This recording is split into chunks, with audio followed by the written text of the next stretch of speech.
Hello, hello mga Koreans. Pasyal ko po kayo dito sa isang resort dito po sa Barangay Mulay, Calawag, Quezon. Ito po yung Anasa Resort. Halika, pasok po tayo. Tingnan natin kung ano ang nasa loob nito. Wow! Ang may-ari po nito ay si Foreman Dorante. Kilala po ni Sir at naging foreman po nung kanilang covered court sa San Roque National High School.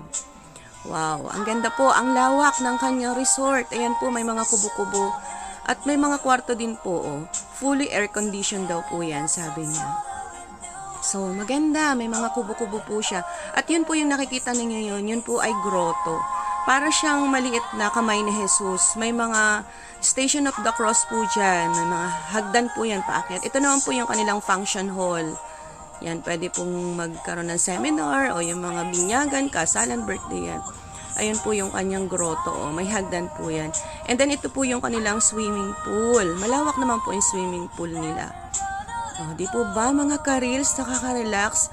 Pasyal po kayo dito. Dito lang po yan sa Barangay Mulay. Malapit lang sa unahan ng Santo Domingo. O may slide din po. Pwede sa bata at pwede rin naman po sa mga matatanda. Meron pa po silang ginagawang isang malaking swimming pool. Ongoing daw po ang construction pa ng isa nilang swimming pool dito. 100 pesos lang po ang entrance, tapos yung malaking cottage, 1.5, may 1,200 at mayroong tigi 800.